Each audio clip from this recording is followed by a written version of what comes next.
Good afternoon and welcome to Watching the W. I am your host, Doug, here on this sort of Independence Day. We are going to get you guys a show today. Been off all week, had some other yard worky chores to do. So today was finally a day that I could actually sit down and record something. So here we are. We're going to run through kind of some of the recent highlights of things here in the WNBA. Running through a few things, and then we'll get you guys back on with your day. So, for starters, I wanted to start by talking about the Commissioner Cup game from the other night, where we saw the Fever defeat the Lynx in a game that, honestly, I was a little surprised by, to be quite honest with you guys. I was actually expecting A, the Lynx to win that, and B, for that game to be much more competitive than what it actually was. But it ended up being, as I attempt to find it, a 74-59 Indiana win with that, and without Caitlin Clark in that game. The Lynx just couldn't buy a bucket all night long. Overall, nobody shot well on that team. It looks like the person who had the best shooting night was probably Jessica Shepard. She was 4 for 4 in limited minutes. Everybody else was just no bueno. Bridget Cartland was only 0 of 2. Fee was 6 of 18. Land was 5 of 11. McBuckets was 1 of 7. Court was 4 of 14. Tish was only 1 of 3. So just not a really poor showing from Minnesota.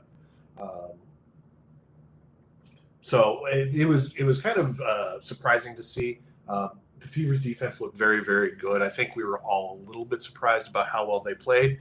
Fever are a good team even without Caitlin. I think that's been established now. They've got a lot of good pieces around her. That's what makes that team so dangerous, is the fact that they can go out and beat a team like Minnesota on a given night,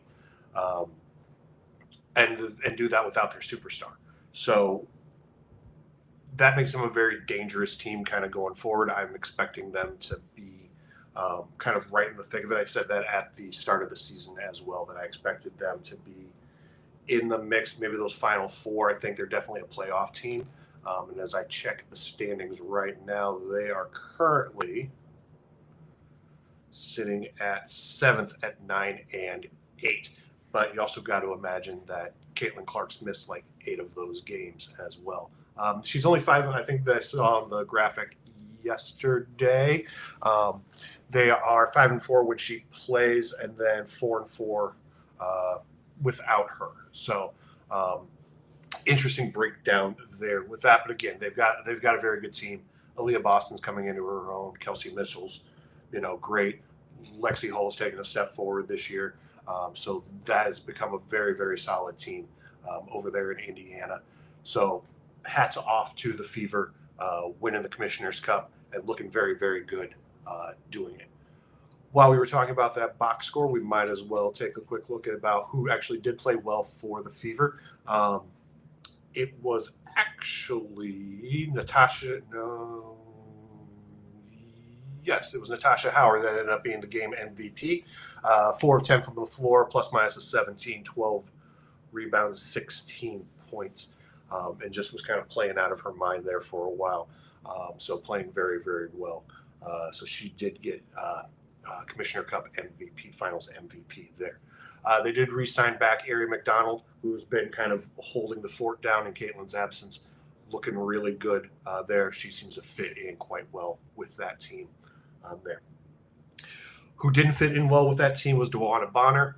They have since waived her. They were talking about trading her. She still is not signed as of today. Supposedly, her preferences are to go to Phoenix to be with AT, or supposedly, I think they said Dallas. I think it was Dallas, because I guess her kids are living down in the Dallas area. So that's kind of the two places that they said that she had interest in. We'll see where she actually signs. I do expect that she'll sign pretty soon. I think there is a date where after the date when they sign, she becomes fully guaranteed. My guess is that'll be the date that she actually signs if she doesn't sign sooner, barring any major injuries around the league where somebody needs to pick up a strong veteran presence. On the West Coast side of things, we move our way out west. The interesting situation happened with Julie Van Loo. So, as is with the case around with a lot of the teams, actually, I think most every team has been affected either by the EuroLeague or by FIBA this season. They've had players leaving to go play for their national teams in some type of tournament during the WNBA season. Julie Van Loo went to play for Belgium. Belgium ended up winning the title. She flies back to come back with Golden State, and then they immediately release her less than 24 hours after she wins this title. So she had kind of a high and a really high and a really low moment there. I've seen it kind of. So here's what I've seen. Obviously, it's kind of crappy the way that they did that. That they basically kind of cut her right away. And it was really kind of out of the blue that she got cut there. And nobody really kind of saw that coming. We knew when she was coming back, they'd have to open up roster spots. A lot of people were thinking that would be Caitlin Chen, or there's some other folks on that roster that they thought would be cut way before Van Loo, but Van Loo was the one who got chopped there. There was talk that it was upsetting because she could have stayed in Belgium and celebrated with the team, but she was trying to hurry back so that she could be back with and play for Golden State as quickly as she could. I did read something somewhere, and I can't remember where I sourced it at, but I did read something somewhere that said the Valkyries cutting her the way they did actually ended up doing her a favor, because if she would have stayed in Belgium and they cut her while she was still out of the country, she would have been unemployed and wouldn't have the work visa to come back to the United States. So by technically kind of screwing her over, they kind of did her a favor in that they let her come back to the United States. Her visa was still good. Then they cut her. Then she could go get other employment, which ended up being the LA Sparks. I don't think she played last night. I know she was warming up. I know they assigned her a uniform number. Let me see real quick. Let me Google that for you. If they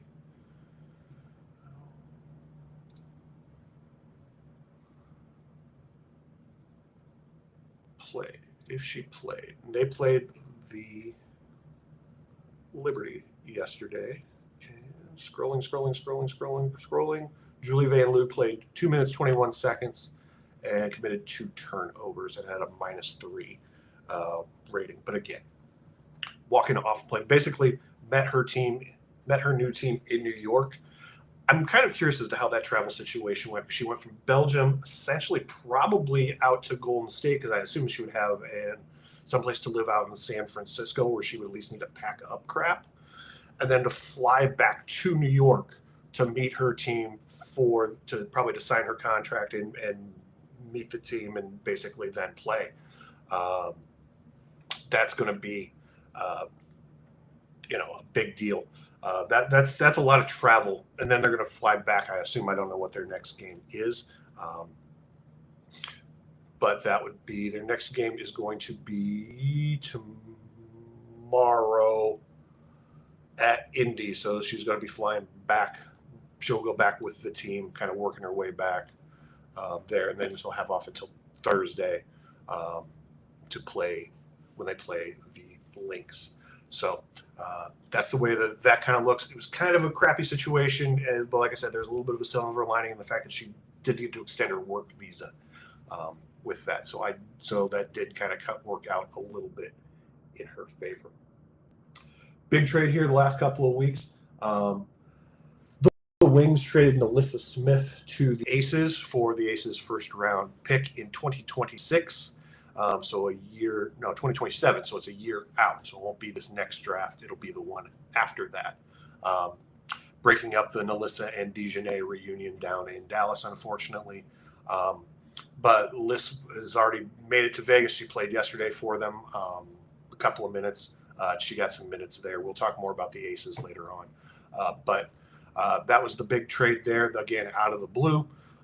But she did manage to go from there to Las Vegas. I don't think the last time that we recorded that the Lee Giroux trade had went down, but Lee went from Seattle to Dallas, which basically made Nalissa expendable, and that move then prompted her to go to Vegas, where they have been looking for some more front court help.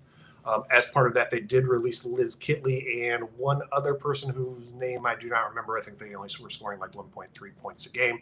Kitley's the big name. She was their first round pick in 2023. Yes, 2023. Was hurt all 2023, last season as well.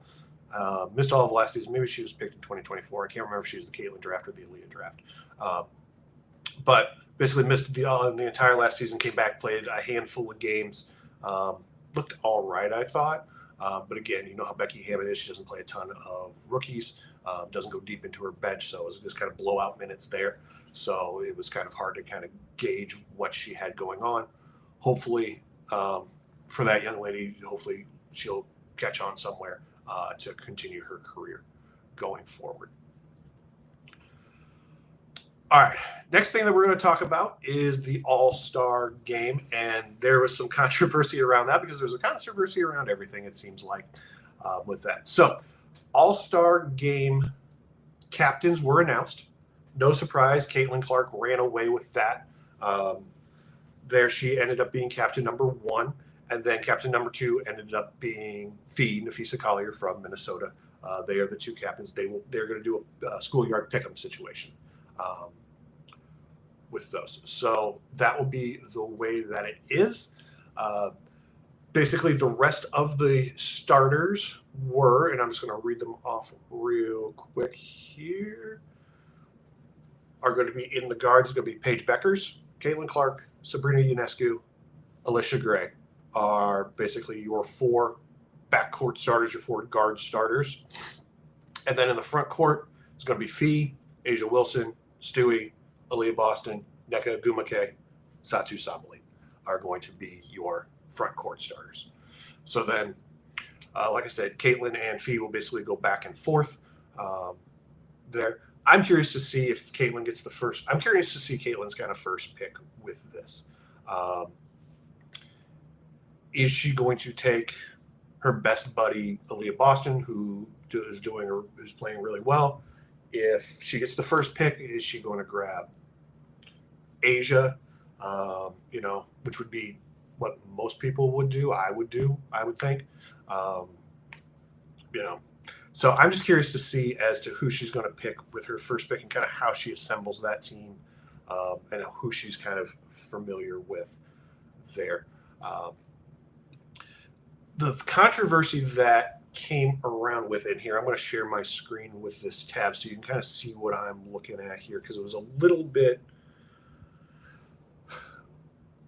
not misleading, but it was interesting. I thought it was interesting, and then people made a big deal about it, and I was like, I'm not going to cover this, but yes, I actually am. So let's take a look at share window. Share this window, and then we're going to share this screen here.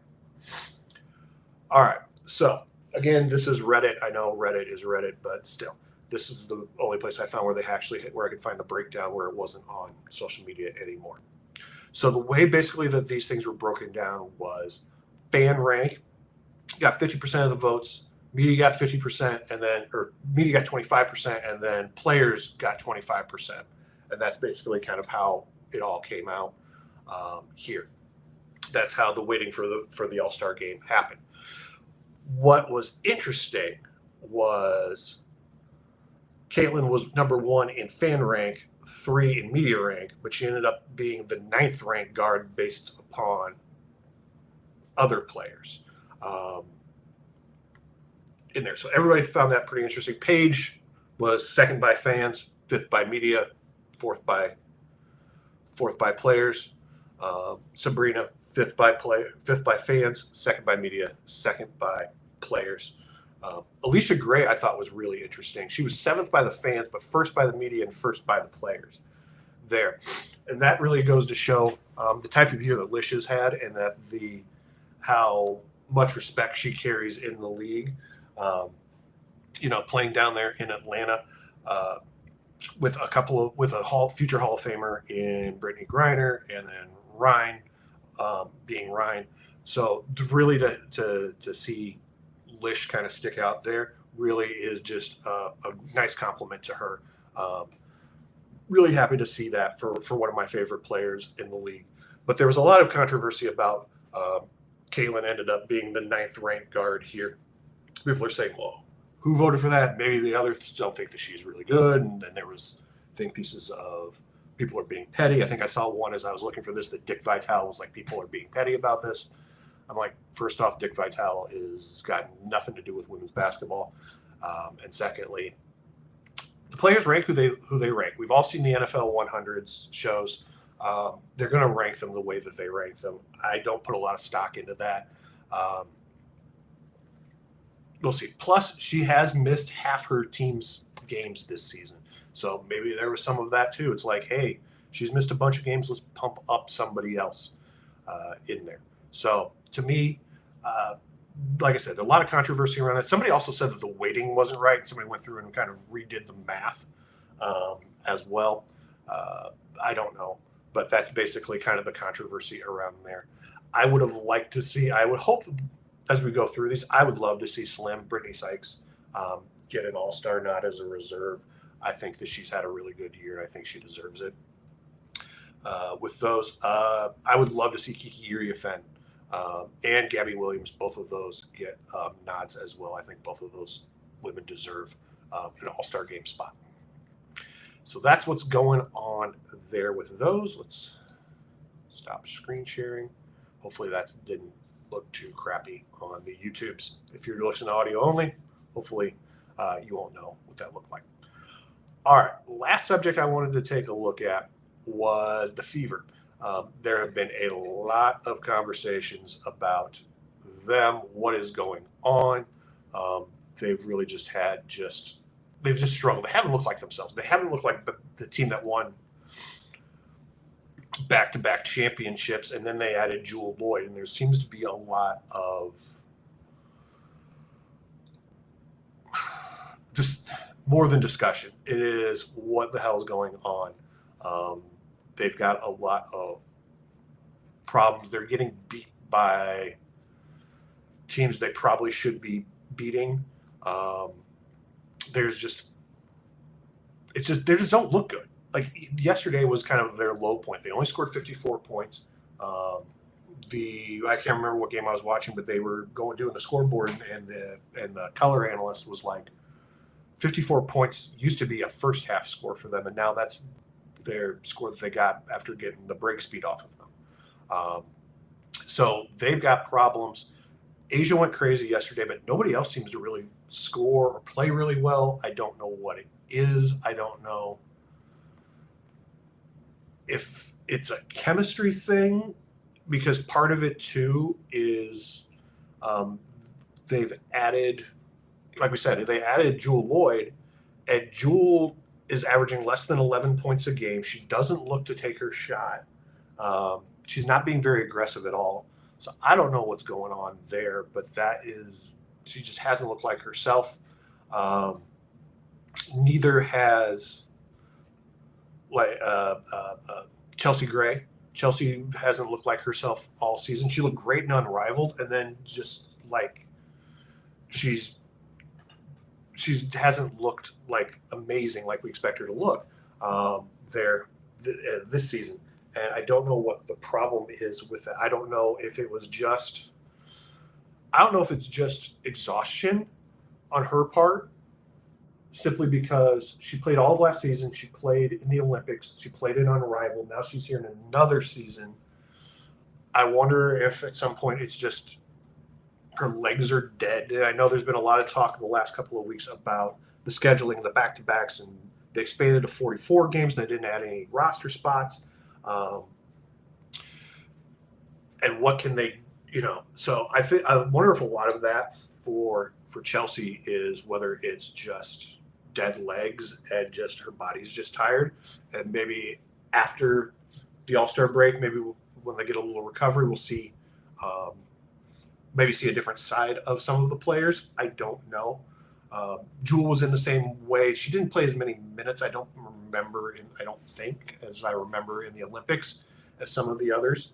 But she did play, and then she did play in Unrivaled as well. So there may be a case of that where maybe it's just tiredness, just trying to force the body to do what it can't do. I was thinking about how they could redo their rotations, because one of the bright spots that have been for them has been Aaliyah Nye, their rookie out of Alabama. She's been hitting some big shots and playing really well. So, plus they've added in, like I said, Nalissa Smith here in the last week. So I'm thinking maybe they change up the rotations a little bit. Maybe leave the same starting five. And I know there's plenty of Aces fans who would be happy to never see Kia Stokes in the starting lineup again. But we'll see. But for now, for this thought experiment, we're going to leave the starting five alone. So it's still going to be Chelsea, Jackie, Jewel, Asia, and Kia as your starting five. What then I would propose is on the second unit rotation, change up who's with who. So on second unit, we're going to call them second unit A. I would have Jackie run the point. I would have Aaliyah Nye as the two guard.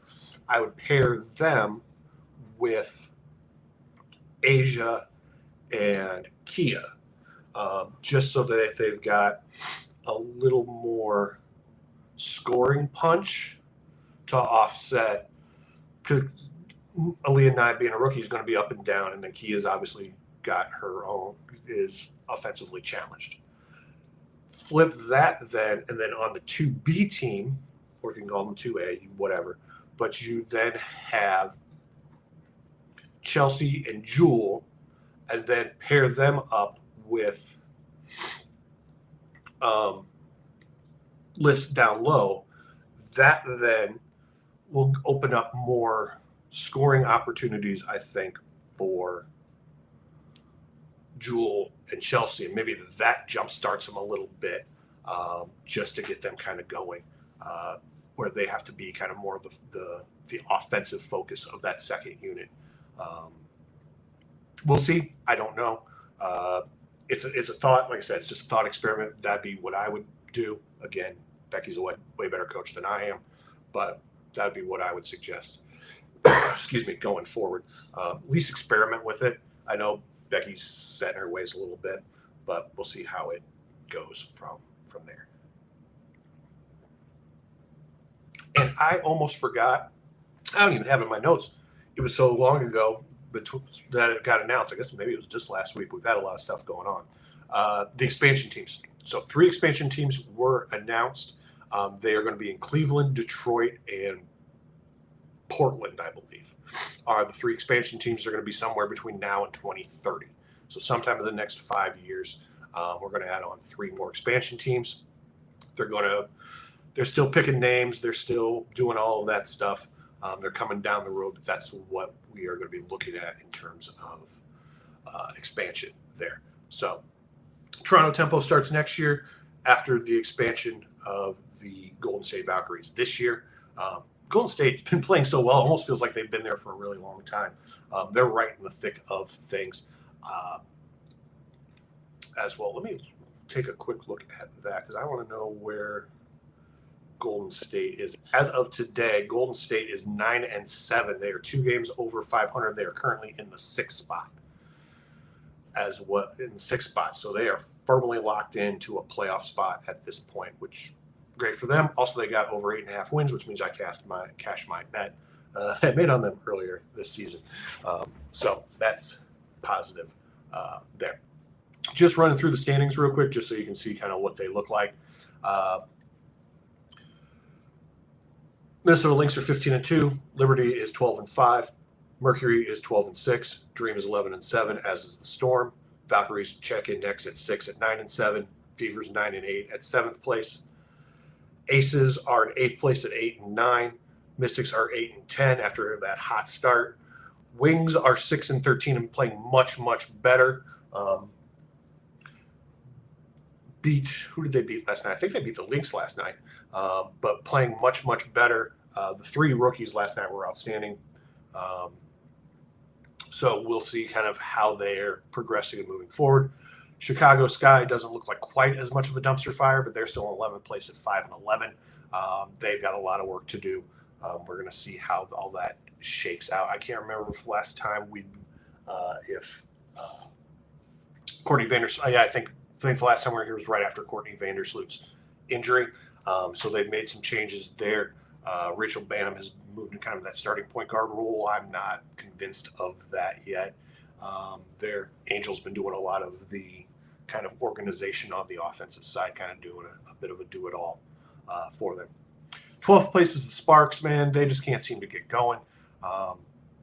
They got Ray Burrell back yesterday. Hopefully Cam Brink will be back soon. There's been a lot of talk about her. There's been a lot of smoke but no fire as of yet. But hopefully she's going to be coming back soon. They could really use her help. But adding on Van Loo really is going to help them as well. And then in the last place, in 13th place, is the Connecticut Sun. Checking in at 2-15, and man, they just don't look good. They are disorganized. I don't know. They're sad to watch. To me, they're a hard watch for me, and I don't know if I haven't seen them in a couple of games. Hopefully, maybe this little mini break here was enough for them to get organized. I'd like to see them play a little better, but they are just.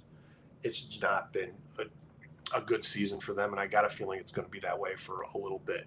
So we'll see kind of how that all works out, but that's kind of where things stand right now. That's going to be everything that I had on the agenda for today. That will take us to the end of it. I'll be back here in a couple of weeks for the All-Star game, probably the Sunday after, because I think they go Thursday, Friday. But we will be after the All-Star break, we will check back in, kind of see where things are. Last year, that was when the big trade happened with Marina Mabry. So we'll see kind of where things are shaking out with that in terms of where the league standing is here in a couple of weeks at essentially the halfway point. But want to thank everybody for checking in today. Want to thank all of the sponsors that we have here on the network. Again, we are part of the For Frequency Sake Podcast Network. Here. Nope. Okay. Didn't have any comments. Good. I'm still not used to the new system here. Also, please, if you wish, we do have a Discord server. You can search for that. That is going to be FFSQC. You can search for that. There is a dedicated channel for watching the W, and there is a dedicated WNBA channel forum in there where you can go in and discuss things as well. So always looking for more folks. With that, we're going to be opening up signups. Actually, I think the signups now are open for our Toys for Tots League, so make sure that you are jumping in on that. We always try and help out kids at Christmas, so that is a big deal for us. So make sure that you are signing up for those leagues. You can sign up to play against me specifically, or you can sign up to play against some other local celebrities, or just sign up and we can assign you to a random league as well. Last thing, we are starting up a new daily newsletter. We'll see how far that goes. Obviously, we did it one day, and then we went on to a holiday break. But it is going to be the lunch something or other. I've already forgotten the name of it. The lunch line, that's what it's called. Spearheaded by Danny, who's my partner here on the show. Basically, just kind of news and notes, betting lines, those types of things. I may drop in from time to time with some type of rant about something that's going on in the sports world. But that's basically kind of what we've got going on here around the network. Make sure you subscribe to all of the great shows. The Football Lounge boys are still putting out stuff here in the off season. Last couple of weeks have been, I think, the best coaches and then the best teams. I'm sure then next up will be like best quarterback or best wide receiver or something here in the next week or so. The card's subject to change, guys. Just passed their 200th show, so that's always a big deal. Make sure that you check them out. They've got a great stuff going on over there as well. And then Joe and the gang over at Educated Ignorance have just got off of the NBA Finals with a compelling finals there. Hated to see Jason Tatum go down like that. That really did kind of shift things, I think, there in Game 7. But congratulations to the Thunder. All right. With all that said, I think that will do it. Again, thank you for watching. Thanks for everybody who tunes in, listens, downloads. And we will see you guys in a couple of weeks with the All-Star game. All right. Bye-bye.